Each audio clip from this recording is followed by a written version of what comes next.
تاجر تھا اور اس کے پاس اللہ نے اسے بہت کچھ نوازا تھا، بہت مال و دولت تھی. اس کی شادی ہوئی تو اس نے سوچا کہ اپنی زوجہ کی خدمت کے لیے میں کوئی غلام خرید لیتا ہوں، جا کے پوری فیملی کے کھانے پکانے دیگر معاملات پہ وہ کام کرے گا. بازار میں گیا، اس نے دیکھا ایک بڑا اٹا کٹا غلام تو اویلیبل ہے. تو بیچنے والے نے کہا کہ اس میں ایک پرابلم ہے، بڑا سستا دے رہا تھا، نارمل ریٹ سے 50% کم میں ریٹ میں مل رہا تھا وہ.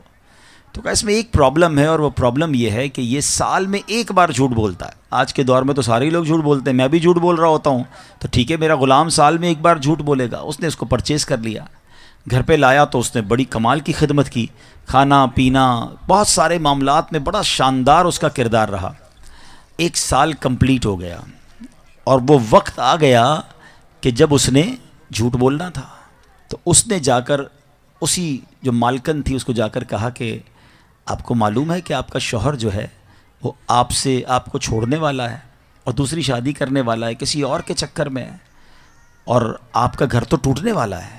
وہ عورت ہوتی ہے بغیر کنفرمیشن کے وہ مان گئی کہ اچھا ایسی بات ہے.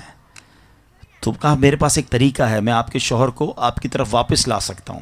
کیا طریقہ ہے؟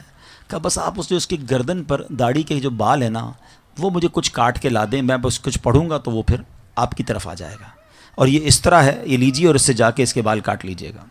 عورت نے کہا ٹھیک ہے، آج رات جب میرا شوہر سوئے گا تو میں یہ بال کاٹ کے تمہیں دے دوں گی، پھر تمہیں جو عمل کرنا ہے وہ کر لینا. اب شوہر کے پاس گیا، جا کر کہتا ہے صاحب ایک بڑی خبر لایا ہوں آپ کے لیے. کہا کیا خبر ہے؟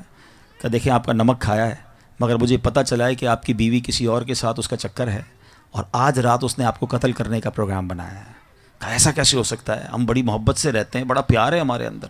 کہ نہیں میں آپ کو اندر کی خبر دے رہا ہوں، آپ رات جاگتے رہیے گا، اس کے ہاتھ میں اس طرح ہوگا اور آج رات کو آ کر اس نے آپ کی گردن کاٹ دینی ہے. کہا اچھا ایسی بات ہے، میں رات جاگوں گا.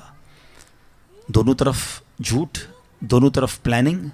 اور ایسا ہی ہوا کہ رات کو وہ بیوی بیچاری اس طرح لے کر اس لیے گئی کہ اس کی گردن سے کچھ بال اتارنے ہیں، اور جیسے ہی وہ شوہر کے قریب جا کر اس طرح اس نے قریب کیا، شوہر نے جب دیکھا کہ واقعی وہ میرے گردن کے قریب اس طرح لے کر آئی ہے، it means she wants to kill me, یہ تو مجھے قتل کرنا چاہتی ہے. اس نے اس طرح لیا اور اپنی بیوی کی گردن کاٹ دی. بیوی دنیا سے چلی گئی، شوہر جیل میں چلا گیا. اس ایک جھوٹے غلام نے، اس ایک جھوٹے بندے نے گھر کا گھر برباد کر دیا. یہ ایک واقعہ جو بظاہر تو کتابوں میں لکھا ہے، مگر ہم سب کے لیے بہت بڑا لیسن ہے. ہم جھوٹوں کو دوست بناتے ہیں، ہم جھوٹوں کی باتیں سنتے ہیں، ہمیں چغلی میں بڑا مزہ آتا ہے. ہمیں کوئی بتائے فلاں نے یہ کیا تو ہم یقین کر لیتے ہیں. ہمیں کوئی کمپلین آ کر کرے تو ہم فوراً کہتے ہیں اچھا اور بتاؤ، میں بھی نہیں چھوڑوں گا، اس نے میرے بارے میں ایسی بات کی ہے. اتنے کچے کان ہیں ہمارے، جس کی وجہ سے فیملیاں برباد ہو گئی، کاروبار برباد ہو گئے، دوستیاں ختم ہو گئیں، پارٹنرشپ ڈیلیٹ ہو گئی. مگر ہمارا حال یہ ہے کہ ہم ایسے لوگوں سے نہ اپنے آپ کو دور کر پا رہے ہیں، نہ خود جھوٹ سے بچ پا رہے ہیں. اس واقعے کو نقل کرنے کے بعد علماء نے لکھا کہ 1 سال میں جھوٹ بولنے والا اس طرح خاندان برباد کر سکتا ہے.